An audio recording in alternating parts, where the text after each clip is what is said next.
Greetings from South Korea. I am Arirang News AI anchor. Here is the news making headlines today.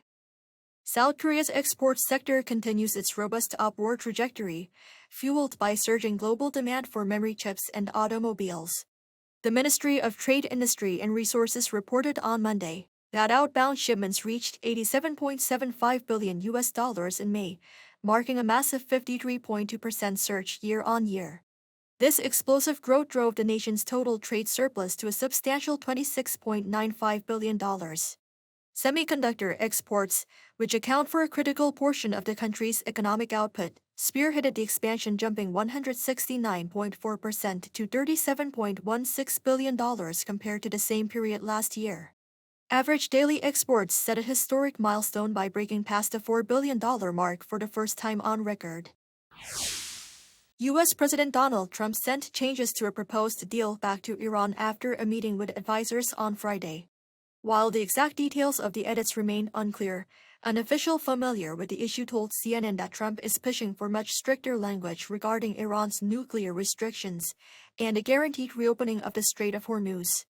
However, Iran made it clear that no deal will receive approval unless Tehran's sovereign rights are fully protected.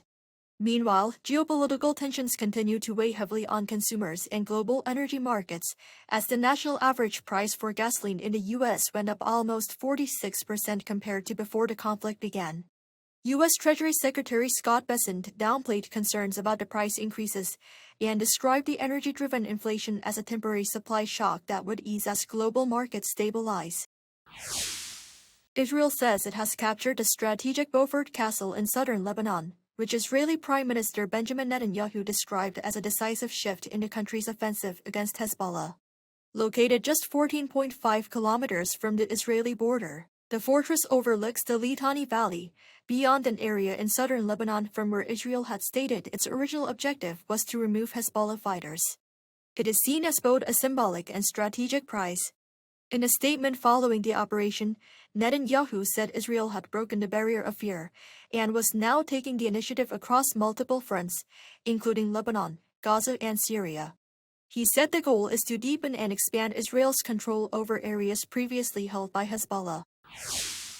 North Korean leader Kim Jong-un visited a large-scale greenhouse complex in the northwestern city of Sinuiju on Sunday, accompanied by his wife Ri Seo-ju, daughter Ju-ae, sister Kim Yo-jong, and other ranking officials.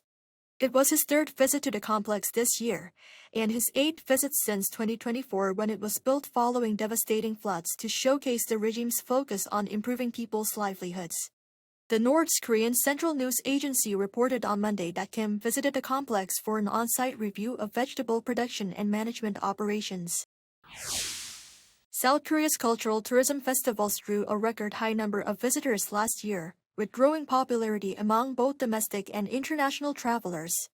More than 14.3 million people in total attended the 62 government-designated cultural tourism festivals in 2025, the highest figure on record according to a report released by the Korea Tourism Organization on Monday. There were more than 100,000 foreign tourists at the festivals for the second consecutive year. Festival-related spending totaled some 464 billion Korean won, or $306 million, with nearly half of all spending going toward food and beverages. That is all from me today.